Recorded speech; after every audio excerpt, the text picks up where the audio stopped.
อานาถหนักหนาปวงภาษาเมืองสนามใสพาเสริญอุทกภัยสร้างความเสียหายอย่างมหาศาลพืชพันธุ์นานาทรัพย์สินสัตว์สาเคหาสถานจมอยู่ใต้พื้นแผ่นบาดาลอย่างกระทันหันบ่ทันตั้งตัวเศร้าสลดใจหลายชีวิตต้องมาจบสิ้นสูญหายไปจากฐานถิ่นบางคนหมดสิ้นเหลือเพียงแต่ตัวอาศัยต้นไม้ไต่หลังคาสอกหาครอบครัวเสียงห้องให้คำควันไปทั่วหน้ามือตามัวแทบสิ้นลมไป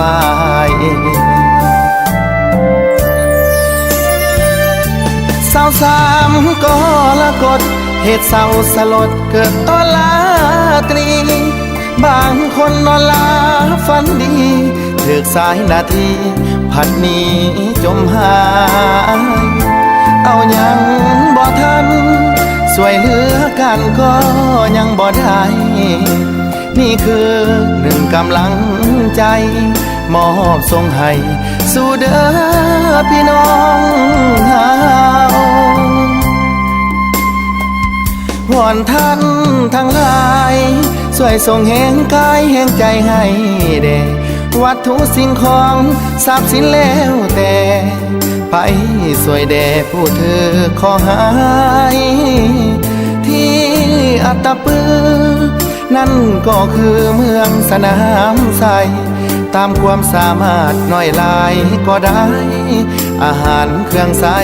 ต่างๆนานา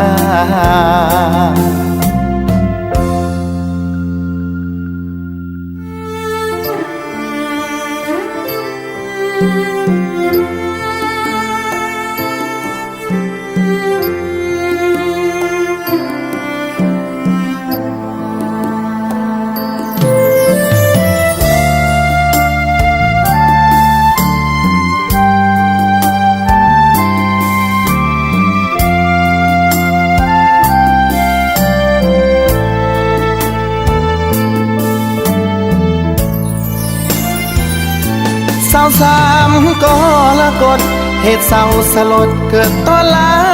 ตรีบางคนนอนลาฝันดีเลือกสายนาที